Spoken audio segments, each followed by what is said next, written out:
Hello दोस्तों, welcome back to another video. Episode की starting में हमें गुआन की मेमोरीज दिखाई जाती है, जो कि उसके इस लाइफ की भी थी और अनदर लाइफ की भी। देखने से ये पता चलता है कि अपने पिछले जन्म में गुआन जरूर एक पुलिस वाला रहा होगा। पर सीन शिफ्ट होती है और गुआन की मदर उसे कह रही थी, तुम बिल्कुल ही मत घबराओ मेरे बच्चे, बहुत जल्द हम एक अच्छी लाइफ जीने वाले हैं। तभी उसका फादर कहता है, तुम्हें हमारे लिए अर्निंग का ख्याल रखना होगा अगर हमें कुछ हो जाए तो। इतने में ही गुआन की नजरें अपने सिस्टर पर जाती है। फिर हम उस मेमोरी को दिखाया जाता है जहाँ गुआन ने उस पर्सन को पकड़ लिया था, मगर तभी आसमान से कुछ फायर मीटियर्स उनकी ओर गिरने वाले थे। तभी ये सब उस टाइम में भी होता है जब गुआन अपने पेरेंट्स के साथ माउंटेन पर चढ़ रहा था और वो दोनों डायमेंशन की टाइम बिल्कुल सेम लग रही थी। फिर हम देख पाते हैं कि उसकी फैमिली उस मीटियर फॉल के चपेट में आ गई थी, जिसकी वजह से गुआन का वो हाथ एक पत्थर के नीचे दब जाता है। गुआन खुद को संभालते हुए जब अपने सामने देखता है, जहाँ वो देख पाता है कि उसके पेरेंट्स भी एक बड़े पत्थर के नीचे आ गए थे और साइड में गुनिंग जोर जोर से रो रही थी। जैसे ही गुआन उसे छूता है, प्रेजेंट में उसकी आँख खुल जाती है, जहाँ उसके सामने गुनिंग उसे आवाज लगा रही थी। उसे देखते ही गुआन फौरन उसे गले से लगाकर कहता है, थैंक गॉड, ये बस एक सपना था। पर वो लड़की कहती है, मुझे माफ कर देना,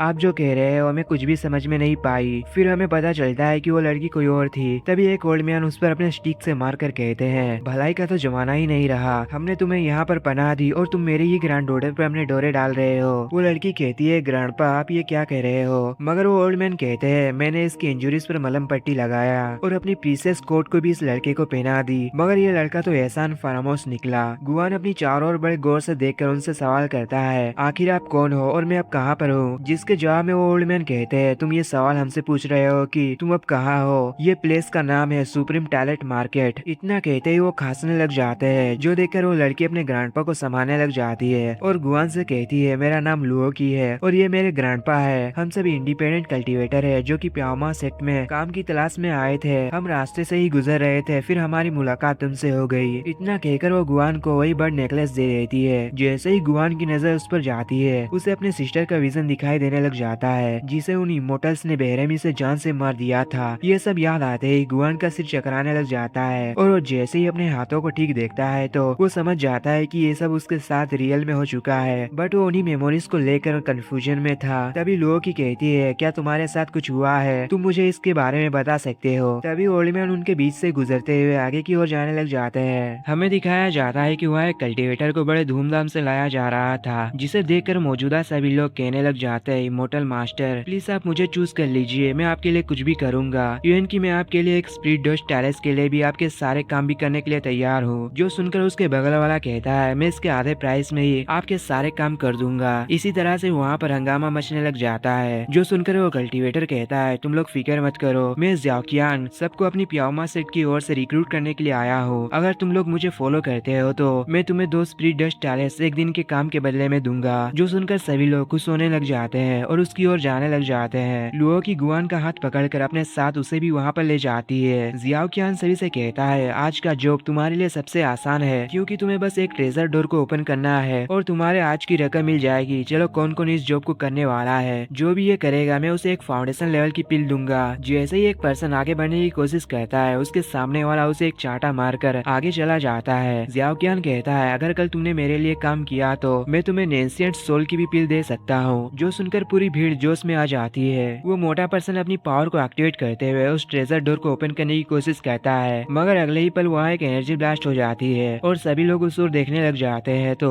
वहाँ उस पर्सन की कुछ बॉडी पार्ट्स जमीन में बिखरे हुए थे। अपने सामने का नजारा देखते ही पूरा माहौल एक दहशत भरी फील्ड में आ जाता है और वो सभी लोग वहाँ से भागने की कोशिश करते हैं, मगर एंट्रांस पर ऑलरेडी एक ट्रैप सेटअप किया गया था। ऊपर से एक बड़ा पत्थर एक पर्सन पर गिर जाता है और वो पर्सन वहीं पर मारा जाता है। फिर हम देख पाते हैं कि वो जगह बंद हो जाती है। ये सब करने वाला कोई और नहीं ज़ाओकियान था, जो अपनी पावर से एक पर्सन की सारी स्पिरिचुअल एनर्जी को सोख लेता है, जिससे कि उस पर्सन की वहीं पर मौत हो जाती है। जो देखकर डर के मारे लुओकी ने अपनी आंखें बंद कर ली थी। उनमें से एक बंदा कहता है, ये कल्टीवेटर तो डार्क मैजिक का यूज कर रहा है। वो आगे कुछ कह पाता उससे पहले ही ज़ाओकिन का एक साथी आगे बढ़कर उसे अपने डैगर से जान से मार देता है और वो सभी से कहता है, अगर तुम में से कोई भी अपनी जगह से मूव करने की कोशिश भी की ना, मैं उसे जान से मार दूंगा। तभी गुआन अपनी पीछे देखकर समझ जाता है कि वो असल में उस माउंटेन की दूसरी तरफ मौजूद है और वहाँ से बाहर जाने का कोई ना कोई रास्ता जरूर मौजूद होगा। इतने में ही ज़ाओकियान कहता है, प्यामाओ सेक्ट कब का हमारे सोल स्प्लिटिंग सेक्ट के द्वारा खत्म हो चुका है। हम तो बस तुम्हें यहाँ पर अपनी शील्ड की तरह यूज करने वाले हैं। अगर तुम किसी को भी ब्लेम करना चाहते हो तो प्यामिया सेट को करो, आखिर क्यों उन्होंने इस जगह पर इतनी खतरनाक फॉर्मेशन सेटअप किया है। इतना कहकर एक कल्टीवेटर अपने वाइफ से एक पर्सन को जकड़ कर उसे उस फॉर्मेशन में दे मारता है, जिससे कि उसके भी चीथड़े उड़ गए थे और उसकी एक टांग एक पर्सन के हाथों में चला जाता है, जो देखते ही घबराहट के मारे वो पर्सन उस टांग को फेंक देता है। वो कल्टीवेटर कहता है, क्या तुमने इस कैच को मिस कर दिया, मगर फिक्र मत करो, मैं इसकी सजा तुम्हें जरूर देकर रहूंगा। जो सुनकर गुआन अपने नाइफ को निकाल कर गुस्से में उनकी ओर घूरने लग जाता है, जो देखते ही ओल्ड मैन गुआन को टोक देते हैं। मगर इसी बीच ज़ाओकियान की नजर उन पर पड़ जाती है और वो लुओकी को अपने पास बुलाता है, जो देखकर उसका ग्रैंडफादर आगे आकर उसके सामने रहम की भीख मांगने लग जाता है और उसकी ग्रैंड डॉटर को छोड़ देने के लिए कहता है। मगर ज़ाओकियान इतना सुनते ही उसकी गर्दन को मोड़ देता है और उसकी वहीं पर मौत हो जाती है। ये सब देखकर लुओकी सदमे में चली गई थी और वो कुछ भी नहीं समझ पाती कि आखिर यहाँ क्या हुआ। ज़ाओकियान कहता है, मुझे ये पसंद नहीं कि कोई मुझे बीच में टोके। ये देखकर एक पर्सन कहता है, हम वैसे ही मरने वाले हैं तो क्यों ना हम फाइट करके मरे। मगर ज़ाओकियान के साथी जितने भी लोग आगे बढ़ रहे थे उन्हें जान से मार देते हैं। ये सब देखकर लुओकी के आंखों से आंसू बह रहे थे, मगर वो अपने दिल में बहुत ही ज्यादा गुस्सा हो रही थी। गुआन उसे रोकते हुए कहता है, अगर तुम्हें रिवेंज लेना है तो उससे पहले तुम्हारा जिंदा रहना जरूरी है। तुम्हारे साइड वाले दीवार पर एक होल है, तुम चाहो तो वहाँ से भाग सकती हो। इतने में ही वो वाइफ वाला पर्सन अपने वाइफ से बाकी के लोगों को मारने लग जाता है और उन्हें फेंक देता है। जैसे ही गुआन के सामने एक पर्सन उड़ते हुए आता है तो वो उसे पकड़कर अपने साइड से हटा देता है, मगर इसी बीच ज़ाओकियान उस पर हमला करने के लिए बढ़ रहा था, जो देखकर गुआन अपनी नाइफ में स्पिरिचुअल एनर्जी को चैनल करते हुए उस पे अपने स्लैश से हमला कर देता है और ज़ाओकियान उस पे अपने पंच से हमला कर देता है। दोनों के बीच की ये टक्कर देखकर वो गोड एक क्रीपी स्माइल देता है, लेकिन ज़ाओकियान काफी आसानी से गुआन के हमले को डॉज करके उसके पेट में एक पंच मार देता है, जिसे हिट होने के बाद गुआन काफी दूर तक जा गिरता है। जैसे ही एक पर्सन ज़ाओकियान पे हमला करने की कोशिश करता है तो ज़ाओकियान काफी आसानी से उसे निपटा देता है। ये सब देखकर गुआन अपने मन में सोचता है, आखिर मैंने उस वक्त जिस स्ट्रेंथ का यूज किया था वो कहाँ चला गया। तभी उसकी नजर लुओकी पर जाती है, जो कि उस डोर को खोलने की अपनी पूरी कोशिश कर रही थी, मगर वो डोर उसे इंजर्ड करके वो दूर फेंक देता है। ये देखकर गुआन उसे फौरन संभाल लेता है और उसे अपने कंधों पर उठाकर वहाँ से भागने लग जाता है। अपने साथी को बेरहमी से दूसरों को मारता देखकर उसका साथी उससे कहता है, ज्यादा लोगों को मत मारना, क्योंकि वो फॉर्मेशन बस जिंदा लोगों के संपर्क में आते ही ट्रिगर होती है। ज़ाओकियान अपने साथियों से कहता है, मैं ये मैटर तुम दोनों पर छोड़ता हूँ, क्योंकि मुझे वो लड़की काफी पसंद आई और मैं उसके साथ खेलना चाहता हूँ। इतना कहकर वो गुआन का पीछा करने लग जाता है। गुआन जैसे ही देखता है कि उसके सामने एक खाई है, वो बिना कुछ सोचे समझे ही वहाँ से छलांग लगा देता है और दूसरी ओर वो दोनों जा गिरते हैं। मगर गुआन लुओकी को सेफ जगह पर लाकर उसे लेटा देता है और उससे कहता है, तुम यहीं पर चुप ही रहना। इतना कहकर वो वहाँ से चला जाता है, जिसे जाते हुए लुओकी बस देखती ही रह जाती है। बट अचानक गुआन के सामने ज़ाओकियान आ जाता है। गुआन कुछ सोच पाता उससे पहले ही ज़ाओकियान उसके पेट में एक जबरदस्त किक मार देता है, मगर गुआन इस हमले से जैसे तैसे खुद को संभाल लेता है। ज़ाओकियान उससे कहता है, चलो मुझे बता भी दो कि तुमने उस खूबसूरत लड़की को कहाँ पर छुपाया है, लेकिन गुआन तो बताने से साफ इनकार कर देता है, जो सुनकर ज़ाओकियान कहता है, मैं 3 तक गिनूंगा, बस 3 तक, उससे पहले ही तुम उस लड़की को मुझे हैंड ओवर कर दो, वरना। इतना कहकर वो गुआन की तरफ एक जंप लगाकर उसके मुंह में एक किक मारते हुए कहता है, एक, जिस हमले की वजह से गुआन एक पत्थर से जा टकराता है। बट ज़ाओकियान उसे गले से पकड़कर फिर से एक पत्थर पर फेंकते हुए कहता है, 2,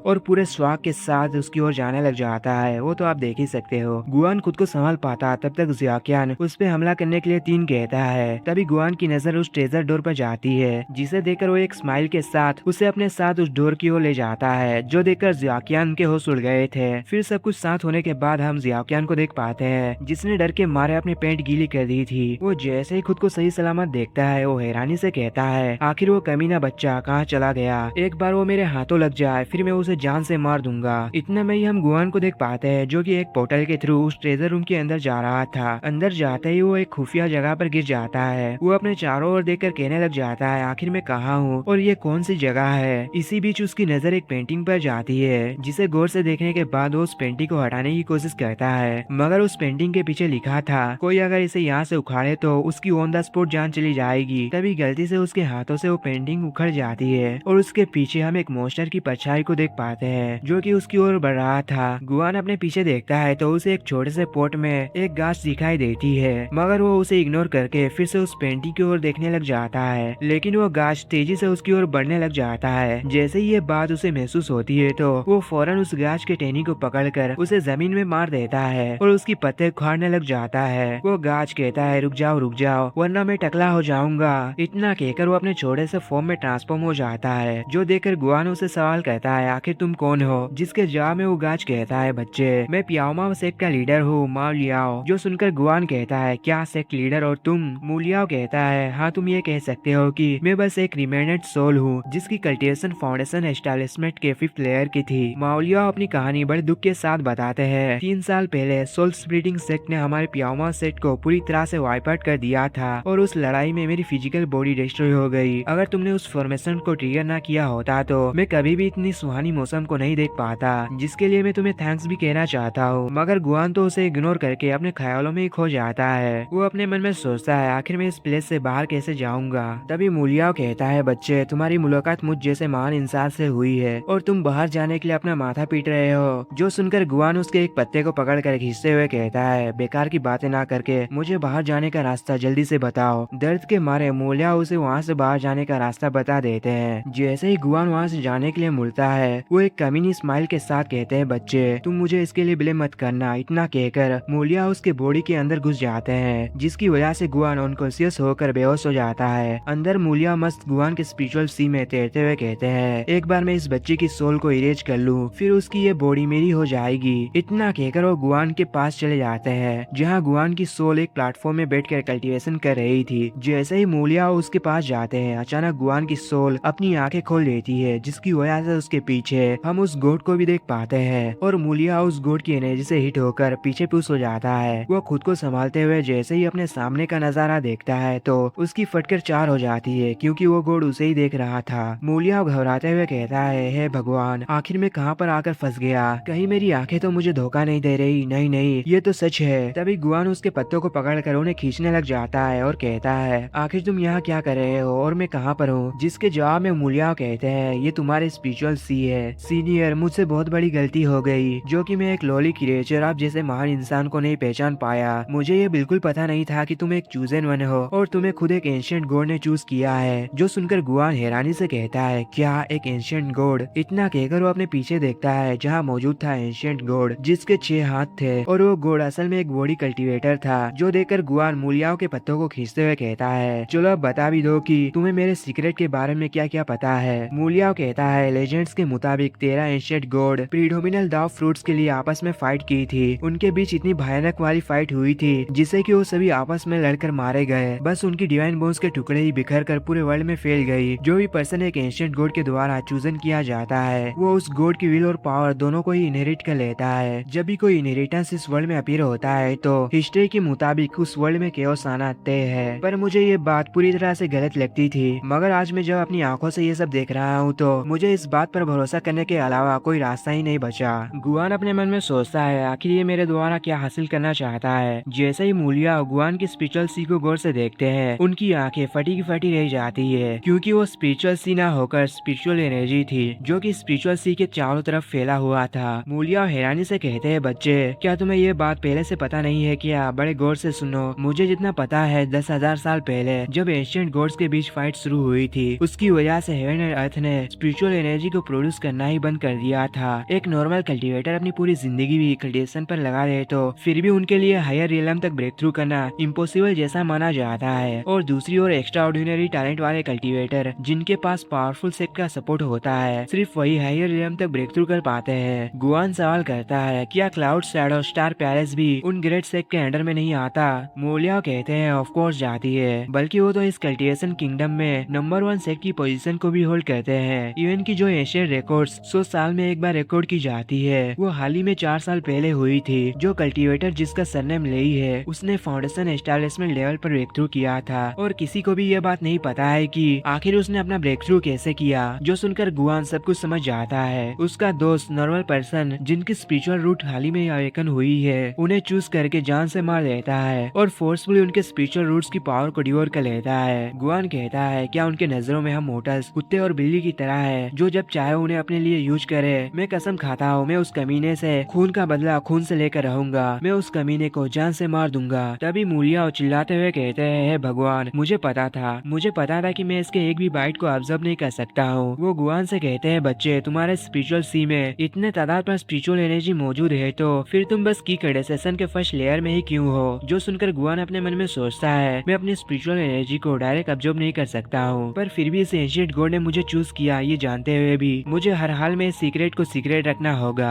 जैसे इसकी भनक मूलिया को होती है वो घबराते हुए कहते हैं बच्चे मैं स्टिल तुम्हारे लिए काफी यूजफुल हूँ। देखो इवन की मैं यहाँ से बाहर जाने में तुम्हारी हेल्प भी कर सकता हूँ। जो सुनकर गुआन इसके लिए मान जाता है। फिर हमें गुआन को दिखाया जाता है जो कि पूरे गुस्से में लग रहा था। मूलिया उससे कहते हैं बच्चे तुम मुझ पर ट्रस्ट कर सकते हो। मेरे अलावा इस सीक्रेट पैसेज के बारे में किसी को कानो कान भी खबर नहीं है। गुआन कहता है क्या तुम इसे ही पैसेज कह रहे हो? ये मुझे लग रहा है कि किसी कुत्ते ने खोदा होगा। मगर उस पैसेज के पास पहले से ही ज़ियाक्यान मौजूद था जो उन्हें देखकर कहता है बच्चे मैंने तुम्हें ढूंढ लिया। देखो ना ये दुनिया कितनी छोटी है। क्या तुम इस बात से एग्री नहीं करते? गुआन गुस्से में कहता है ये साला कमीना कह रहा था इसके बारे में किसी को भी नहीं पता। मूलिया उसे कहते हैं मैं जाकर तुम्हारे स्पिरिचुअल सी में छुप जाता हूँ। जब तुम्हें मेरी जरूरत पड़ेगी तुम मुझे बता देना। इतना कहकर वो गुआन के अंदर चले जाते हैं। ज़ियाक्यान कहता है बस थोड़ी देर पहले ही मैंने उस लड़की के साथ काफी मजे किए। तुमने उस शो को मिस कर दिया। वो लड़की काफी बवाल थी। उसकी अदा उफ इवन की वो मरने से पहले तुम्हारा नाम भी लेकर जोर जोर से पुकार रही थी। जो सुनकर गुआन वहाँ स्मोक फैला रहता है और वहाँ से भागते हुए कहता है उस लड़की को मेरा नाम ही नहीं पता था। तुम मुझसे झूठ बोल रहे हो। इतना कहकर वो एक पत्थर को ज़ियाक्यान की तरफ फेंक देता है। जो देखकर मूलिया उसे कहते हैं बच्चे तुम्हारे पास तो कोई मैजिक वेपन नहीं है और ना ही कोई कल्टीवेशन टेक्निक। गुआन ज़ियाक्यान के हमले को डॉज करते हुए कहता है तुम तो एक सेट के लीडर थे ना फिर तुम मुझे कोई सीक्रेट टेक्निक क्यों नहीं सिखा देते? ज़ियाक्यान उन दोनों से कहता है लो मैं तुम्हारे पास आ रहा हूँ। जिसे देखते ही मूलिया और जोर से चिल्लाने लग जाते हैं। मगर इसी बीच ज़ियाक्यान गुआन के पैर पर मारकर उसे नीचे गिरा देता है जिसकी वजह से गुआन सीधा उसी ट्रेजर डोर के पास जा गिरता है। गुआन को फॉर्मेशन एक्टिवेट करता देखकर ज़ियाक्यान घबरा कर वहीं पर रुक जाता है। जैसे ही गुआन जोर से चिल्लाता है वो फौरन अपनी जान बचाने के लिए पीछे मुड़ते हैं। मगर तब तक गुआन वहाँ से भागने लग जाता है और ये तो बस उसकी चाल थी। उसे भागता देखकर ज़ियाक्यान गुस्से में उसके पीछे भागने लग जाता है। मूलिया कहते हैं बच्चे चलो मैं तुम्हें एक सीक्रेट टेक्निक का यूज करना सिखाता हूँ। वो जैसे ही उस टेक्निक को कह रहे थे वैसे वैसे गुआन अपने स्पिरिचुअल सी में फॉलो करते रहता है। तभी मूलिया और जोर से कहते हैं हे भगवान ये टेक्निक तो की कंडेंसेशन के थर्ड लेयर के कल्टीवेटर यूज कर सकते हैं। मैंने तो तुम्हें एक अपर लेवल के टेक्निक के बारे में बताया है। मगर उनके इतना कहते हैं गुआन ने तो इसे ऑलरेडी मास्टर कर लिया था जिस टेक्निक को कहा जाता है ड्रिफ्टिंग बटरफ्लाई स्टेप। जो एक्टिवेट करते हैं गुआन बहुत ही तेजी से वहाँ से भागने लग जाता है। ज़ियाक्यान हैरानी से कहता है क्या ये स्टेप तो बस की कंडेंसेशन के थर्ड लेवल वाले कल्टीवेटर ही यूज कर पाते हैं ना, तो आखिर ये लड़का इसे यूज कैसे कर पा रहा है? गुआन कहता है अब मुझे समझ में आया कि मैं मेरी स्पिरिचुअल एनर्जी पावरफुल टेक्निक के लिए ही यूज कर सकता हूँ। तभी उसके पीछे से ज़ियाक्यान आकर कहता है बच्चे आज तुम मेरे हाथों से नहीं बच पाओगे। इतना कहकर वो गुआन की ओर एक जंप लगा देता है। मूलिया कहते हैं बच्चे मैं तुम्हें और एक टेक्निक सिखाता हूँ। इतना कहकर वो उसे क्लाउड स्प्लिटिंग स्लैश टेक्निक सिखा देते हैं और गुआन एक खतरनाक स्लैश अटैक रिलीज कर देता है ज़ियाक्यान पर जिसे हिट होते ही उसके बॉडी के बीचों बीच स्लैश के निशान बन जाते हैं और वो काफी दूर जाकर एक पिलर से जाकर हिट हो जाता है। जैसे ही गुआन एक पल के लिए खुद को रिलैक्स फील करता है तो उसी मूवमेंट पर ज़ियाक्यान तेजी से आगे बढ़कर गुआन के बॉडी में भी एक स्लैश अटैक कर देता है। मूलिया घबराते हुए कहते हैं ये कमीना बुढ़ाऊ की कंडेंसेशन के थर्ड लेवल पर मौजूद है। आखिर हम इस कमीने से डील कैसे कर पाएंगे? ज़ियाक्यान उसके पास जाकर कहता है क्लाउड स्प्लिटिंग स्लैश हाँ ये तो काफी लो लेवल की टेक्निक है। जैसे ही वो गुआन पर हमला करने वाला था तभी गुआन उसके मेन पॉइंट में एक जोरदार हमला कर देता है और ये हमला इतना अचानक हुआ था कि जिसकी उम्मीद ज़ियाक्यान ने बिल्कुल नहीं की थी और वो जोर से चिल्लाते हुए कहता है हे भगवान स्नीक अटैक, मुझे तो दिन में भी तारे दिख रही है। इतना में ही गुआन आगे बढ़कर अपने नाइफ से उस पर हमला कर देता है मगर ज़ियाक्यान टाइम रहते ही साइड में हटकर उसे डोज करते हुए अपने स्वॉर्ड से गुआन को पीछे हटा देते हैं जिसकी वजह से गुआन काफी दूर तक फेंका जाता है। जैसे ही ज़ियाक्यान ने उस पर हमला किया गुआन फौरन अपने हाथों से उसकी स्वॉर्ड को पकड़ लेता है। इतने में ही ज़ियाक्यान की इंजुरीज खुद ब खुद हील हो जाती है। मूलिया घबराते हुए कहते हैं बच्चे बस इसे थोड़ी देर तक होल्ड करो, मैं जल्द से जल्द तुम्हें और एक टेक्निक सिखाता हूँ। इतने में ही गुआन की बॉडी से रेड कलर की एनर्जी अलिस हो जाती है और वहाँ एक खतरनाक ब्लास्ट हो जाता है जिसे हिट होते ही ज़ियाक्यान घायल होकर काफी दूर जा गिरता है और उसके सर के ऊपर एक मार्क अपीयर हो जाती है। गुआन कहता है ओल्ड मैन उस पर्सन के सर के ऊपर जो अजीब सी चीज है वो क्या है? मूलिया कहते हैं बच्चे तुम क्या कह रहे हो, रुक जा मैं जरा सा देख कर बताता हूँ। जैसे ही वो उस मार्क को देखते हैं वो भी हैरानी से कहते हैं हे भगवान ये मैं क्या देख रहा हूँ, ये तो एक इविल मार्क जैसा कुछ लग रहा है। तभी गुआन ज़ियाक्यान के ऊपर उसी मिशन को देखता है जहाँ एंशिएंट गॉड ने उसे जान से मारने का ऑर्डर दिया था मगर इतने में ही ज़ियाक्यान उस पर हमला करने आगे बढ़ जाता है। जो देखते के साथ गुआन ने भी कूल तरीके से अपनी स्पिरिचुअल पावर को एक्टिवेट करते हुए उसके साथ भिड़ने के लिए आगे बढ़ जाता है और दोनों आपस में भिड़ने लग जाते हैं। जहाँ गुआन ने उसी इविल मार्क पर हमला किया था और दूसरी ओर ज़ियाक्यान ने उसके पेट पर अपने स्वॉर्ड से हमला किया था। इतना में ही गुआन की बॉडी से खून बहने लगते हैं। जियाक्यान उससे कहता है, बच्चे आखिर तुम कहाँ पर हमला कर रहे थे, क्या तुम्हें ठीक से फाइट करनी भी नहीं आती। पर तभी अचानक पूरी जगह ही बदल जाती है, जहाँ उन दोनों के अलावा कोई मौजूद नहीं था। जियाक्यान हैरानी से कहता है, आखिर ये कौन सी जगह है। जैसे ही गुआन खड़ा होता है उसे देखकर जियाक्यान फौरन उस पर हमला कर देता है, जिसकी वजह से गुआन की नाइफ उसके हाथों से छूट जाती है और जियाक्यान उस पर हमला करके उसे दूरपुश कर देता है। बट गुआन खुद को संभालते हुए अपने नाइफ को अपने पास बुलाता है, जिसकी वजह से उसकी नाइफ में हलचल होने लग जाती है और वो जाने लग जाता है गुआन की ओर। मगर हम देख पाते हैं कि उसकी नाइफ ट्रांसफॉर्म होकर एक गन में बदल जाती है, जो देखते के साथ जियाक्यान हैरानी से अपना ब्रेक लगाता है। पर अगले ही पल वो गुआन पर हमला करते हुए कहता है, एक बनाना जैसी चीज से आखिर तुम मेरा क्या ही बिगाड़ लोगे। बट गुआन उसके हमले को डोज करके उसके बैक में मारकर उसे अपने पैरों से चोक करते हुए अपने गन को रिलोड करता है और गन का ट्रिगर दबाते ही बुलेट जियाक्यान के सर के आर पार चल जाती है। जैसे ही गुआन उस गन की ओर देखता है तो उसे फिर से अपने पास्ट लाइफ की मेमोरीज दिखाई देती है और ये सब देखकर वो एंशिएंट गॉड गुआन से इम्प्रेस हो जाता है। तभी हम एक मिस्टीरियस मार्क को देख पाते हैं, जो कि जियाक्यान के मरने के बाद उसमें से एक रेड हो जाती है। उस मिशन के अकॉर्डिंग गुआन जब इविल पर्सन को मारकर पूरे 9 सिंबल को कंप्लीट कर लेता है तो उसकी एक विश को वो गॉड पूरा कर देगा। इतने में ही गुआन की सिस्टर उसे पीछे से आवाज लगाती है और उसकी ओर देखकर एक स्माइल करती है। मुझे तो ये सीन देखकर इतना तो अंदाजा लग गया है कि गुआन 9 सिंबल को पूरा करने के बाद जरूर उसके सिस्टर को जिंदा करने की मांग रखने वाला है। और इतने में ही उसकी डोमेन वहाँ पर अपीयर हो जाती है, जो जगह मॉडर्न वेपन से भरी पड़ी थी और ये सब इतने सारे थे कि गुआन भी एक पल के लिए हैरान रह जाता है। गुआन धीरे से कहता है, गुनिंग अपने भाई का वेट करना, मैं जल्दी तुमसे मिलने वाला हूँ। बाहर हम मूलिया को देख पाते हैं, जो कि जियाक्यान के स्टोरेज में चेक करते हुए कहने लग जाता है, वो कमीना एंशिएंट गॉड के द्वारा चूजन वन था, मगर वो तो काफी आसानी से मारा गया। मैं तो सोच रहा था कि हम दोनों अच्छे पार्टनर्स भी बन सकते हैं। मगर इतने में ही उसके हाथ में एक पैंटी लग जाती है। तभी गुआन उससे कहता है, तुम ये क्या कर रहे हो। जो सुनकर मूलिया कहता है, बिग गाय तुम तो जिंदा सही सलामत हो, इवन की तुमने तो ब्रेक थ्रू भी कर लिया है। गुआन समझ जाता है कि इविल नेम वाले पर्सन को वो अगर जान से मार देता है तो उसकी कल्टिवेशन बूस्ट हो सकती है और वो स्पेस जरूर एग्जीक्यूशनल ग्राउंड होगा। तभी जियाक्यान के साथी वहाँ पर आ जाते हैं और उनकी नजर अपने बॉस के डेड बॉडी पर जाती है, जो देखकर मूलिया गुआन से कहता है, बच्चे मैंने तुम्हारे लिए सारी चीजें इस बैग में ले लिया है और अब टाइम आ गया है कि हम यहाँ से बाहर निकले। इतना कहकर वो अपने पास से ट्रैवल तलिस्मान को निकालकर गुआन को देते हुए कहते हैं, इसके अंदर अपनी स्पिरिचुअल पावर को डालो। मेरे ग्रैंडफादर ने एक मर्तबा कहा था, अगर जिंदा रहना है तो सही मौके का भी यूज करना होता है, वरना तुम्हारी मौत कुत्ते से ही बदतर हो जाती है। इतना कहकर वो उन दोनों को अपना पिछवाड़ा दिखाकर वहाँ से टेलीपोर्ट हो जाते हैं। सीन शिफ्ट होकर हमें नॉर्दर्न स्पेशलिटी बाथ हाउस का सीन दिखाया जाता है और ये जगह को देखकर आप लोग समझ ही गए होंगे कि ये कैसी प्लेस है। इवन की स्टूडियो वालों ने बता भी दिया है कि इसके आगे की सीन 18+ होने वाले हैं। इसी बीच हम एक लड़की को देख पाते हैं, जो कि वाइन को कहाँ डाल रही थी, वो तो आप लोग समझ ही लेना। वो लड़की कहती है, इतने सालों के सर्चिंग के बाद भी मुझे एक मर्द तक नहीं मिला जो कि मेरी प्यास को बुझा सके। तभी गुआन ऊपर से गिरता है और सीधा जाकर उसी खूबसूरत कन्या के पास अटक जाता है। गुआन की बॉडी और उसे अपने इतने करीब देखकर वो लड़की का इरादा पूरी तरह से बदल जाता है और वो गुआन के साथ रोमांटिक होते हुए कहती है, क्या तुम मुझ पर इंटरेस्टेड तो नहीं हो। मूलिया कहते हैं, ये वही है, हाँ ये वही है, पक्का यही है, ये तो बुश्ती बुच्चर है। इतने में ही गुआन उस लड़की को पकड़कर पानी में डुबा देता है और इसी सीन के साथ आज का हमारा एपिसोड यहीं पर खत्म हो जाती है। मिलते हैं अगले एपिसोड में। Thank you for watching, bye bye, take care.